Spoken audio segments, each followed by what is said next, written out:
पुस्तक का नाम गायत्री की दैनिक साधना। लेखक पंडित श्रीराम शर्मा आचार्य जी। ऑडियो 5। अनुष्ठान के नियम।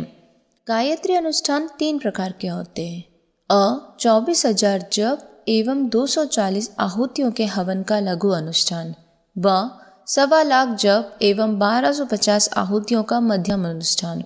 24 लाख जप एवं 24,000 आहुतियों का महापुरुष चरण। लघु अनुष्ठान 9 दिन में 27 माला प्रतिदिन के हिसाब से पूर्ण होता है।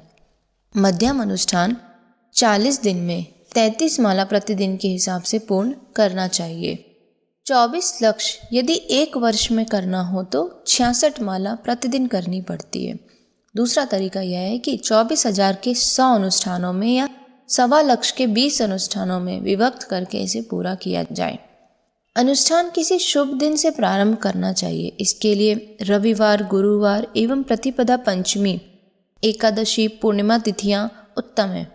तिथि या वार कोई एक उत्तम हो तो करने के लिए पर्याप्त है। चैत्र और आश्विन की नवरात्रियां 24,000 के लघु अनुष्ठान के लिए अधिक उपयुक्त है। वैसे उसे कभी भी सुविधा अनुसार किया जा सकता है।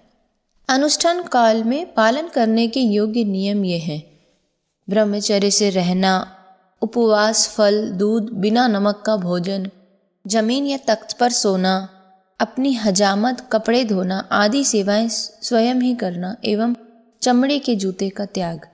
नित्य जप की भांति ही अनुष्ठान में भी स्नान, संध्या करके जप आरंभ कर दिया जाता है। निर्धारित हवन रोज कर सकते हैं। यह अनुष्ठान के अंत में हो सकता है। समाप्ति पर सामर्थ्य अनुसार कन्या भोजन करा देना चाहिए।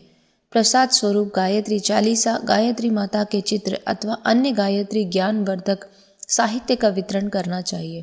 अनुष्ठान काल में विघ्न आने की अथवा भूल होने की संभावना रहती है, इसलिए जिन्हें अनुष्ठान करना हो तो उन्हें अपने कार्य की सूचना जवाबी पत्र द्वारा शांति कुंज हरिद्वार के पते पर भेज देनी चाहिए।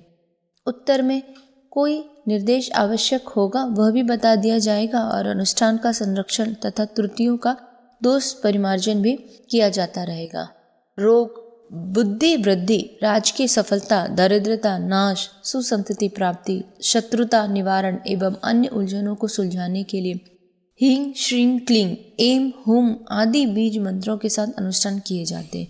उनके विधान गायत्री महाविज्ञान प्रथम भाग में विस्तार पूर्वक बताए गए हैं। नवरात्रि में गायत्री साधना। कुंवार और चैत्र मास के शुक्ल पक्ष में प्रतिपदा से पड़वा से लेकर नवमी तक नवरात्रि रहती है। यह समय गायत्री साधना के लिए सबसे अधिक उपयुक्त है।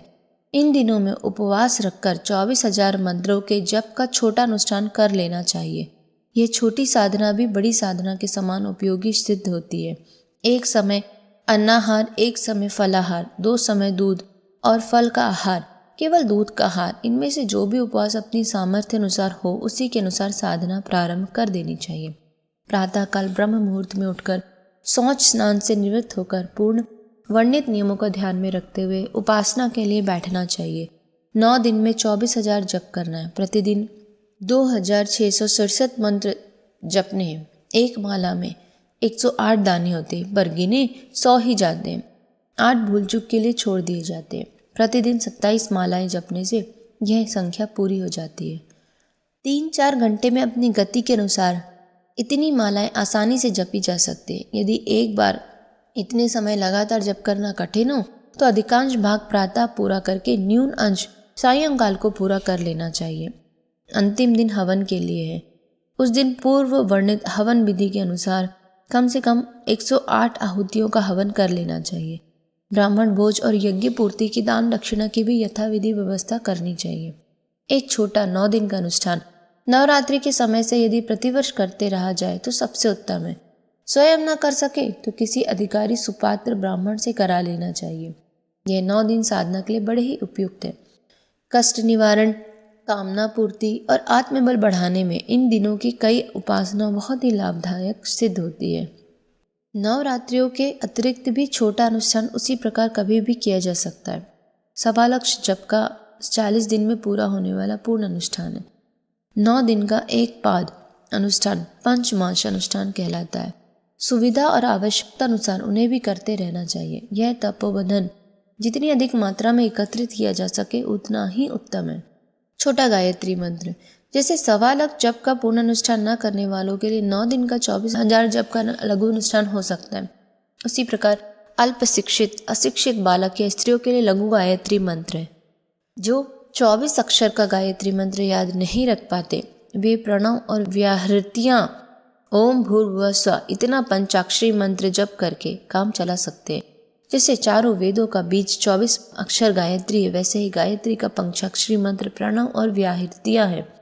ओम भूर्भुवः स्वः यह मंत्र स्वल्प ज्ञान वालों की सुविधा के लिए बड़ा उपयोगी है।